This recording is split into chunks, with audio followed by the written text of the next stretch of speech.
దేవునికి స్తోత్రం. ప్రియమైన సహోదర సహోదరులకు శుభాభివందనములు. ఈరోజు దేవుని వాగ్దానం కీర్తన 107:20. ఆయన తన వాక్కును పంపి వారిని బాగు చేస్తున్న ఆయన వారు పడిన గుంటల నుండి వారిని విడిపించను. చూడండి, ఇశ్రాయేలు ప్రజలు ఐగుప్తు దేశంలో వెట్టి పనులు చేసుకుంటూ బానిసలుగా జీవిస్తున్నప్పుడు దేవుడు మోషే గారి ద్వారా తన వాక్కును పంపించారు.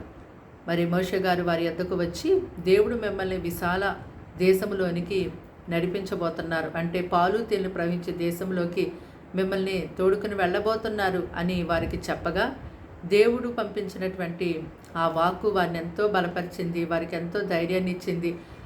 వారు ఆ యొక్క వాక్కును నమ్మి బయటికి రాగలిగారు.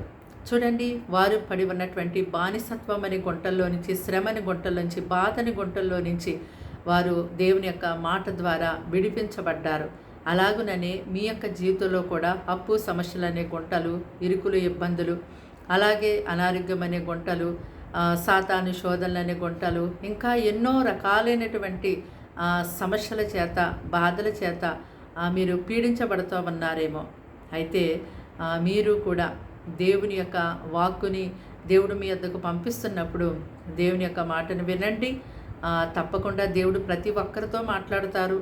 తన యొక్క మాటను ప్రతి ఒక్కరి ఇబ్బందులు, బాధలు, కష్టాలు, నష్టములో, ఎటూ తోచలేని పరిస్థితిలో, ఎందుకు నా బ్రతుకు ఇంకా అనుకుని నీవు అనుకుంటూ బాధపడుతున్న సమయంలో ఎవరో ఒకరి ద్వారా తన యొక్క మాటను నీకు వినిపిస్తాడు దేవుడు. ఆయన యొక్క మాటని ఎందుకు పంపిస్తారు. ఆ యొక్క మాట నిన్నెంతగానో సమయంలో నీకున్నటువంటి బంధకం నుంచి విడిపిస్తుంది, నేను బలపరుస్తుంది, ధైర్యపరుస్తుంది. నీవు పడి ఉన్నటువంటి ఆ యొక్క బాధని గుంటల్లో నుంచి ఎంతో గొప్పగా నీవు లేవనెత్తబడడానికి ఆ మాట నీకు ఎంతగానో సహాయం చేస్తుంది. కనుక దేవుని యొక్క వాక్కు, దేవుని యొక్క మాట, దేవుని యొక్క మరి వాక్యము ఎంతో జీవముతో కూడినది, ఎంతో శక్తితో కూడినది. కనుక ఆయన యొక్క మాటలు వినండి. ఆయన నీతో ఏ సమయంలో, ఏ విధంగా, ఎవరి ద్వారా మాట్లాడుతున్నారో ఆ మాటలకి నీవు లోబడి జీవించు. ఆ మాట ప్రకారం చెయ్యి. నీ జీవితం ఎంతో గొప్పగా ఆశీర్వదించబడుతుంది. ప్రార్థన. దేవానికి వందనములు, స్తోత్రాలు, స్తుతులు చెల్లిస్తాం తండ్రి. మాటలు వింటున్న బిడ్డల్ని మీ రక్తంతో కడిగి పరిశుద్ధపరిచి పవిత్రపరచండి. మంచి ఆరోగ్యాన్ని, బలాన్ని, శక్తిని వారికి ఇవ్వండి.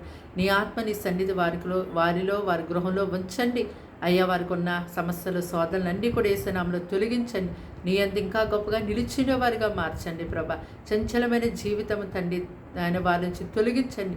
పరిశుద్ధాత్మతో నింపండి. వారి కుటుంబాలను రక్షించండి. వారి కుటుంబాలను, వారి పిల్లలను పోషించండి. వారి ఉద్యోగాలు, వ్యాపారాలు, చదువుల్లో, వారి ఆరోగ్య పరిస్థితులు, అన్ని విషయాల్లో మీరు ఉండండి ప్రభా. నీ బిడ్డల్ని కనికరించండి, చేయి చాపండి, ఆదుకొని ఆదరించి మహిమ, ఘనత, ప్రభావాలు మీరే పొందుకోమని యేసు పరిశుద్ధ నామములో ప్రార్థన సమర్పించి అడిగి వేడుకుంటున్నాం తండ్రి. ఆమేన్.